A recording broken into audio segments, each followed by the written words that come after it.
দেখো, তুমি যতদিন থেকে বিদেশে পড়ে আছো, যতদিন বিদেশে গিয়েছো, ততদিন থেকে বিশ্বাস করো আমার একটুকু ভালো লাগে না, আমার কোনো কাজে মন বসে না, শুধু তোমার কথাই মনে করি। তোমাকে বিয়ে করার পর থেকে না আমার জৈবনের মধ্যে না কোনো শান্তি নেই, জানো তো। তুমি তোমাকে বিয়ে করে এই বাড়িতে রেখে দিয়ে চলে গেলে, আমার এই ভরা জৈবন আমি এখন কি করবো বলো তো? আমি এখন একাত ওকাত করে দিন কাটাই, আমার একটুকু ভালো লাগে না। দেখ শোনাবো, আমি বুঝতে পেরেছি তোর ভরা যৌবন, তোর এখন যৌবন এখন সাগরের ঢেউ উলট পালট করছে। একটু ধৈর্য ধরে রাখ, পানিটাকে একটু জমিয়ে রাখ, আমি যে সব পানি বাই করে দেবো, তোর জান হালকা করে দেবো, বুঝলি বউ? কত আর ধৈর্য ধরে থাকবো গো, আমার যে আর মন মানছে না। তুমি কখন আসবে, কবে আসবে তাও বলছো না। দেখো, তুমি তাড়াতাড়ি বাড়ি আসার চেষ্টা করবে, ঠিক আছে? নাহলে তোমাদের পাড়ার ফটিক কে আমি কিন্তু একবার করতে দেবো, ঠিক আছে? কিন্তু আমার পানিটা বাই করার আমি চেষ্টা করবো, নাহলে কিন্তু আমার আর মন মানছে না, বুঝতে পেরেছো? আই শালি, তুই কি কথা শোনালি? গুদমানি ভাই ফটিককে কইতে দিবি? খবরদার ওই কথা বলিস না বউ, তাহলে বাড়ি গিয়ে না তোকে আমি কুপিয়ে কেটে দেবো। তোর জন্য বিদেশে, আমি বিদেশে পড়ে আছি, তোর জন্য টাকা পয়সা ইনকাম করতে এসেছি, আর তোর এই সোনার যৌবনটাকে কাকে খাওয়াবি তা কখনো করিস না বউ, তাইলে আমি বুক ফেটে মরে যাবো। তো পানিটাকে একটু আটকে রেখে দে, আমি চললাম মাস খানিকের মধ্যে বাড়ি। আচ্ছা ঠিক আছে, তুমি তাড়াতাড়ি 1 মাসের মধ্যে আসার চেষ্টা করবে, ঠিক আছে? নাহলে আমার এই ভরা যৌবনের পানি আমি আর আটকে রাখতে পারছি না। অনেক দিন হয়ে গেল তুমি আসো না, ঠিক আছে? আমি আর কত নিজে নিজে এইভাবে নিজেকে সামলিয়ে রাখবো, তুমি বলো তো একটু। জানো, সামনের মাসে টিকিট করবে আর তাড়াতাড়ি আসার চেষ্টা করবে, ঠিক আছে? নাহলে আমার এই ভরা যৌবনের পানি আমি আর আটকে রাখতে পারছি না। আমার কিন্তু শরীরের মধ্যে কিরকম একটা লাগছে যেন, মানে মনে হচ্ছে যেন ঝাঁকার মারছে। দেখ শোনাবো, একটা কথা বলছি, তোর শরীরটা যেভাবে এখন ঝাঁকার মারছে না, আমি বাড়ি গিয়ে ওইভাবেই তোকে ঝাঁকার মেরে লাগাবো, ঠিক আছে? একটু ধৈর্য রাখ শোনাবো, মন খারাপ করিস না।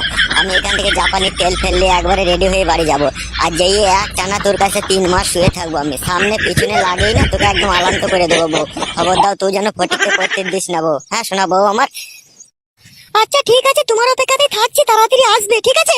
আর জাপানি তেলটা একটু বেশি করে নিয়ে আসবে, ঠিক আছে? সাটাটাকে একটু বড় করার চেষ্টা করবে, কারণ তুমি এই 3 মাস ছিলে না, আমি খেয়ে দিয়ে অনেকটা মোটা হয়ে গেছি, ঠিক আছে? আমাকে একটু ঝাঁক দিয়ে না একটু শরীরটা হালকা করে দেবে, নাহলে আমার কাজ করতে গিয়ে না একটু দুম লাগছে, একটু হাঁপ লাগছে, ঠিক আছে? আচ্ছা ঠিক আছে, তাই হবে। বাড়ি গিয়ে তোকে উল্টো পাল্টা করে আমি লাগাবো, ঠিক আছে? আমি এখন ফোন রাখছি, ঠিক আছে? আমার একটু অফিসে কাজ আছে, তাড়াতাড়ি যেতে হবে, তো যেন ভালো থাকিস, বুঝলি? আচ্ছা ঠিক আছে, তাহলে রাখো, তাড়াতাড়ি আসার চেষ্টা করবে, ঠিক আছে? আমি রাখলাম। স্বামী কাছে না থাকলে জীবনে বেঁচে থাকার কোনো মানেই হয় না। স্বামী পাশে থাকবে, কাছে থাকবে, ভালো মন্দ খাবো, কাছে এসে জড়িয়ে ধরে শুবে, 2-3 বার করে লাগাবে, তবে তো মনটা ফ্রি থাকবে। তা না, যেন ভিতরকার পানি সব সময় বেরোচ্ছে না, শরীর ভারী হয়ে থাকছে, কোমরে ব্যথা করতেছি, আর ভালো লাগছে না আমার আর। আরে বৌদি, শুয়ে আছো নাকি? বৌদির কাছে আগে সুযোগ পেয়েছে, একটু ভালো করে গল্প করলে। এইখানে বসবো নাকি বৌদি? হ্যাঁ ভাই, বসো, এখানে বসো। দি বলো ভাই, তোমার খবর কি বলো? কি আর বলবো বৌদি, দুঃখের কথা, খবর সেরকম আর ভালো নয়। তোমার বাড়িতে তোমার বৌদি দিন দিন শুকিয়ে যাচ্ছে, শরীর খারাপ হয়ে যাচ্ছে, কাছে যদি একটু শুভ মনে করছি সেটাও হচ্ছে না। কি তোমার পুরা কপাল, তোমার বউ থেকেও তোমাকে লাগাতে দিচ্ছে না। আর আমার দেখো, সেই স্বামী বিদেশে পড়ে আছে, আবার আমার মন চাইছে, তাও আমি পারছি না গো। দেখো, আমি তোমাকে একটা কথা বলবো? হ্যাঁ বলো, একটা কেন, তুমি 10টা বলো। আচ্ছা ঠিক আছে, আমার পাশে একটু সরে এসো। হ্যাঁ বলো, তোমার পাশে সরে এসেছি, বলো কি বলবে বলো। দেখো বৌদি, আমার একটা কথা বলতেও খারাপ লাগছে, আবার না বললেও উপায় নেই, আবার তোমাকে বলতেও লজ্জা লাগছে, ভয়ও লাগছে, কি করবো আমি? আমি তোমার বৌদি হয় না? তুমি নির্ভয়ে বলো কি বলতে চাও।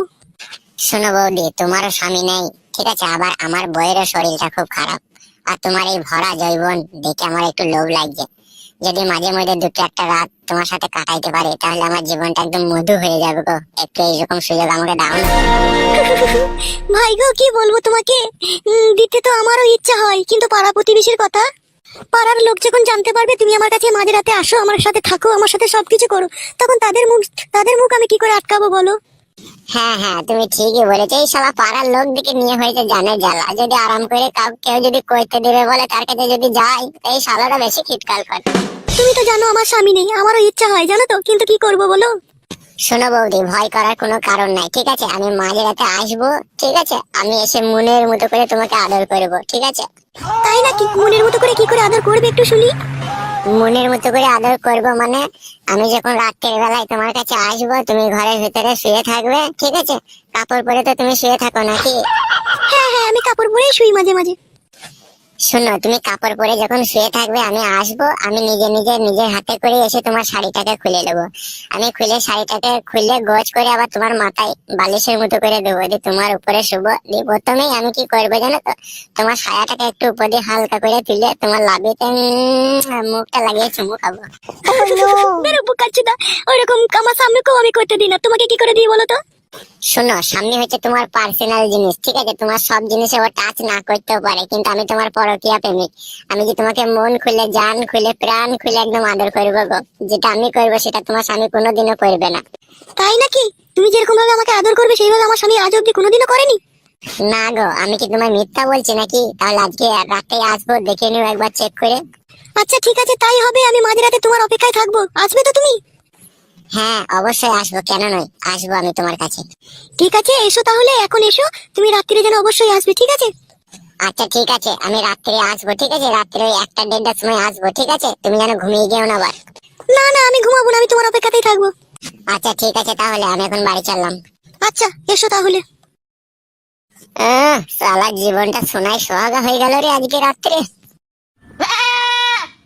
উফ, কি করবো, ঘরে স্বামী নেই, মনও চাইছে একবার করতে দিতে। একদিনকে ভালো করে আরাম করে দিয়ে দিই, দিয়ে আর 1 মাস ওর সাথে কোনো কথাই বলবো না। যাই, আমি একটু ঘরের কাজটা বাগিয়ে নিয়ে গিয়ে